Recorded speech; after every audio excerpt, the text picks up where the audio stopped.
সময়ের সাথে সাথে আমার গল্পে চরিত্রের সংখ্যা কমে আসছে। পারদর্শী অভিনেতাদের কবেই বাদ দিয়েছি আমার গল্প থেকে। আগে আমার কল্পনাগুলো প্রিয় মানুষদের কেন্দ্র করেছিল।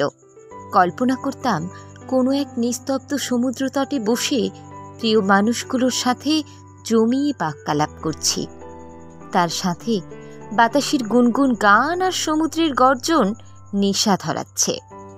কিংবা তাদের সাথে হাঁটতে হাঁটতে পাহাড়ের চূড়ায় এসে একসাথে সূর্যোদয় দেখছি।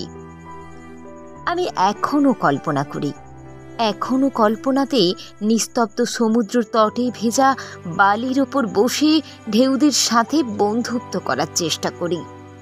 কিন্তু ওরাও প্রিয় মানুষগুলোর মতোই আসে আর একটু থাকে, তারপর চলে যায়।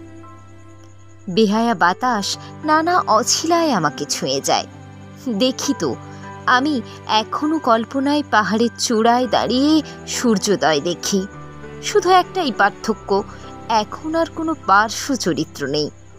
আমার কল্পনার এক ও একমাত্র অভিনেতা হলাম আমি। আগে কাছের মানুষগুলো দূরে সরে যাচ্ছে দেখলে তাদের ফিরিয়ে আনার জন্য প্রাণপাত চেষ্টা করতাম। কেউ আমার জীবন থেকে চলে যেতে চাইলে সর্বস্ব দিয়ে তার পথ রোধ করতাম।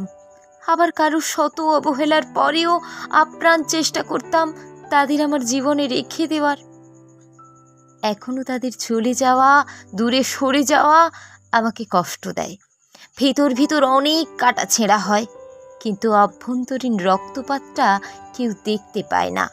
তাই মেকি হাসি এঁকে তাদের বিদায় দিই। অন্যদের সাথে সময় কাটানোর থেকে এখন নিজেকে সময় দেওয়াটা বেড়েই যাচ্ছে। এখন মনে হয় মানুষ হলো মরীচিকার মতন, শুধুই দৃষ্টির ভ্রম।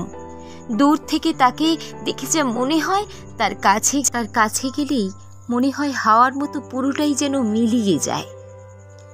আগে এরকম কখনো হয়নি। এখন এক অদ্ভুত ঘটনা ঘটে। চোখ বুঝলেই একটা নীল আলো দেখতে পাই, আর দেখি আমি ওই নীল আলোটার দিকে ক্রমশ এগিয়ে যাচ্ছি। আর আমি যতই এগোই ওই নীল আলো তত দূরে সরে যেতে থাকে। বোধহয় ওই আলোটাই আমার জীবনের সীমান্ত রেখা। যেদিন ওই আলোটাকে ছুঁয়ে ফেলবো, সেদিন আমার আর কোনো গল্প থাকবে না। নীল আলো লিখেছেন কবি সুমিতা দিয়ান।